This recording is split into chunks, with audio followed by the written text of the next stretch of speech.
kulanti wanaagsan daawadayaasha qiimaha leh ee ku xiran bartan YouTube-ka Idaaja Media kuna soo dhawaada barnaamij cusub oo aan uga hadli doono Ashraf Ghani madaxweynihii dalka Afghanistan ee dalkiisa ka cararay kadib markii dalkaasi ay la wareegeen kooxda Taliban. inta aad barnaamijkan daawanayso waxaad dhageysan doontaa warbixino la yaab leh oo quseeya Ashraf Ghani iyo xaaladihii ugu dambeeyay ee dalkaasi Afghanistan.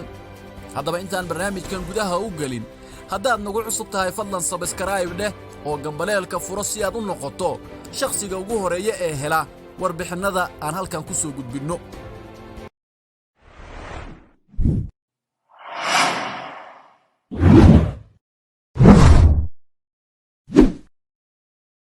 Ashraf Ghani waa nin aqoon-yahan ah oo inta badan xirfadiisa ku qaatay meel ka baxsan Afghanistan ka hor inta uusan ku laaban si uu gacan uga geysto dib u dhiska dalkaasi.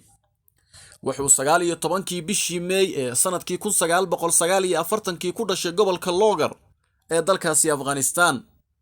waxa uu xukunka qabtay sanadkii 2014 waxaana xilligaasi loo arkayay inuu yahay nin la dagaalami kara musuqmaasuq baahsan oo ka jiray dalkaasi.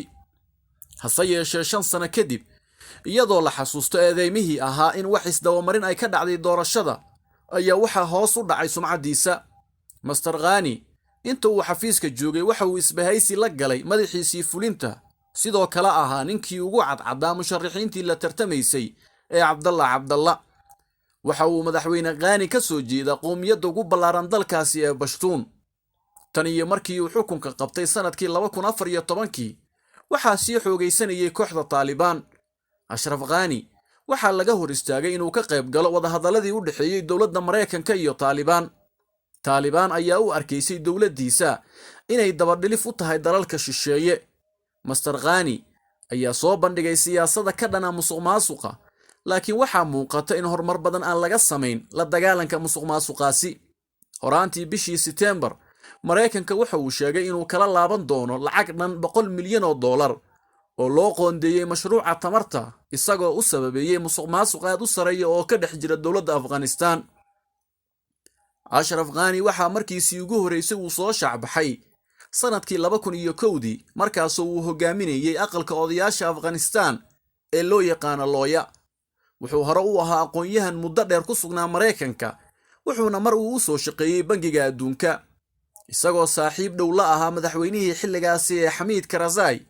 waxaa laga dhigay wasiirkii maaliyadda sanadka markuu ahaa 2002 kadib markii ay iskhilaafeen madaxweyne Karzai sanadkii 2004 waxaa loo magacaabay inuu hormuud ka noqdo jaamacadda Kabul halkaasoo loo arkay inuu yahay nin dib u habeen wax ku ool ah ka sameyn kara. Ashraf Ghani waxa uu sidoo kale hormuud u ahaa dad ka soo horjeeday qaabka aan wanaagsaneyn ee loo maareeyo lacagta ay deeq-bixiyaasha ku taageeraan Afghanistan. waraysi uu siiyay BBC-da sanadkii 2007 waxa uu yiri markaan annaga dhisayno iskuul ay leeyihiin reer Afghanistan qiimaha ugu badan wuxuu gaarayaa ilaa iyo $50,000 laakiin marka ay dhisayaan saaxiibadeena caalamiga ah qiimaha wuxuu gaarayaa ilaa iyo $250,000. si kastaba ha ahaatee madaxweynihii dalka Afghanistan Ashraf Ghani ayaa dalkaasi ka baxsaday. saxmad badan ayaa ka jirta wadooyinka ka baxa caasimadda dalka Afghanistan. dadka ayaa isku dayaya inay isaga cararaan magaalada Kabul ee caasimadda dalkaasi Afghanistan. xiisad iyo cabsi xoog leh ayaa ka jirta magaalada iyadoo dalalka ajaanibta ah ay u xusul duubayaan inay muwaadiniintooda ka daadgurayaan dalkaasi.